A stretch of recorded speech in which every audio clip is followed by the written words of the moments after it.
This video is about some of the basic ideas of Marxist economics. Since it is a short video and not a huge multi-volume text, it inevitably will glaringly oversimplify this incredibly nuanced and complex topic. This is no replacement for any of the actual readings, but perhaps it will be helpful. Owning the means of production. You depend on material conditions to survive. This is stuff made out of things, like food, clothing, and shelter. You also depend on what is needed to make these things, like land, farming tools, building materials, that kind of thing. The first kind of thing is called the means of subsistence, and the second is called the means of production. This is important. Notice that if you have access to the sufficient means of production, you can produce some of your own means of subsistence. But having the means of subsistence does not allow you to produce anything if you have no access to means of production. Here is a central characteristic of capitalism. People can own the means of production. All this really means is that other people either aren't allowed to use it, or must use it on the owner's terms. So if you don't own any means of production, you must arrange a deal that is satisfying to someone who does, in order to get your means of subsistence, and thus survive. Use value and exchange value. Usually, we find things valuable because they are useful. I could trade you a basket of food for a shovel, and this would make sense because you have a use for food and I have a use for a shovel. Exchanging your shovel for a bag of garbage would not make sense to you, because, I assume, you do not have much use for garbage. So generally speaking, in order for something to be valuable for trade, it must be useful. This is a pretty fundamental principle here.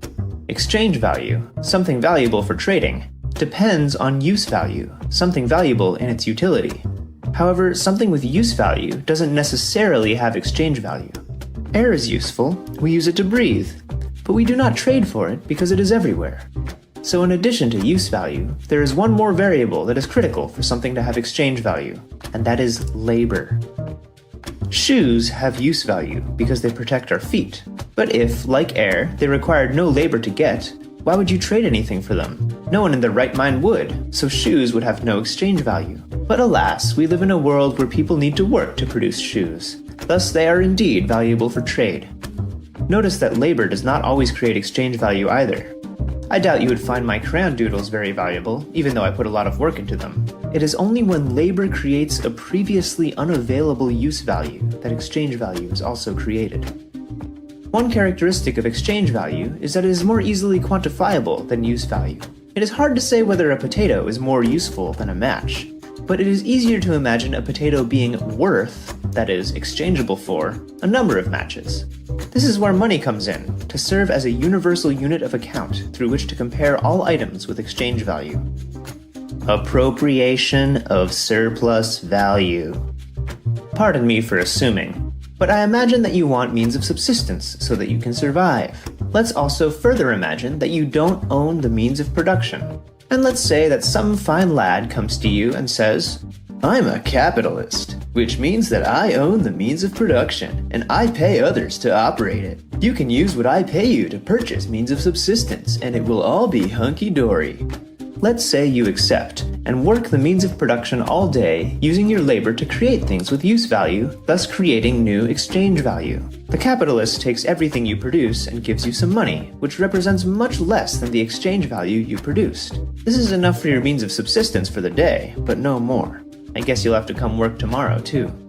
As the weeks go by and you continue to work for the capitalist continues to accumulate the value you produce. Some of this he uses for maintenance, keeping the means of production in good working order. Some is used to get the raw materials used in production. The rest is either used to scale up and get more means of production, or for his own means of subsistence and personal luxuries. This last bit here is known as surplus value, which is important. Here's a fascinating question. If you, the worker, are doing the actual productive labor, and the capitalist is not, why does the surplus value go to him and not to you? Wouldn't it be more fair for you to have it, as you're the one doing the actual work? After all, since your wages are only covering your means of subsistence, your only choices are to continue working for the capitalist or starve. Therefore, under Marxism, the capitalist profiting, that is, taking the surplus value generated by workers, is considered exploitation.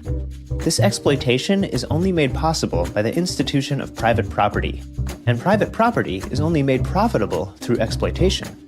Private property, where no one was exploited, where everyone got to keep the value that they themselves produced, would hardly be private at all. Private property and exploitation are inseparable. So we are presented with a choice: to accept exploitation as a part of how we live, or declare private property inherently unjust and abolish it altogether. Crisis and revolution. Let us assume that capitalists are not a huge fan of the idea of abolishing private property. They decide to keep their control of the means of production and keep profiting through exploiting people. So our capitalist keeps taking the surplus value you produce, uses it to get better productive equipment so you can produce more, and makes an even larger profit. Now imagine a neighboring capitalist is competing by selling the same commodities for a lower price to attract consumers. It's not a huge deal though. Our capitalist can just lower his prices too.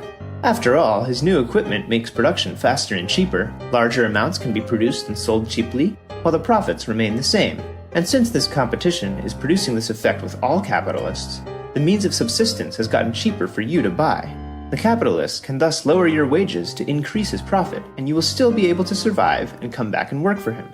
But then the neighbor gets even better equipment, scales up production, and again lowers his prices. So our capitalist must again upgrade his means of production, scale up, and lower his prices, along with your wage.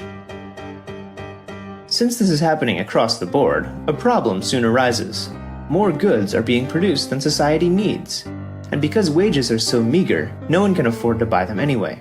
So the capitalists cannot sell their goods, and their profits begin to fall. Since it is no longer profitable to hire people and produce goods, the capitalists lay off their workers and try to sell their means of production. No one who wants it can afford to buy it, so we end up with means of production that no one is allowed to use, and a population producing nothing, not even their own means of subsistence.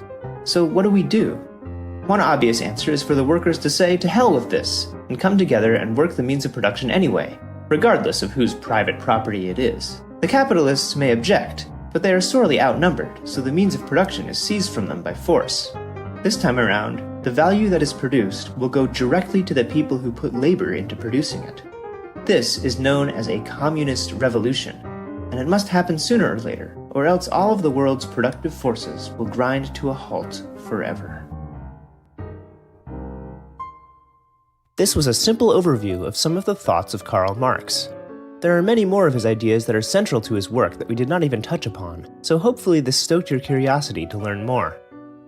In many ways, conditions today are different from how they were in Marx's time. It's hard to say what a modern-day communist revolution would look like, but it is clear that a deep change must happen if we want to survive. What will it take for humans to live in peace? Thank you for watching this video. I do not run ads, and I never will, so if you want to support me, you can do so on Patreon.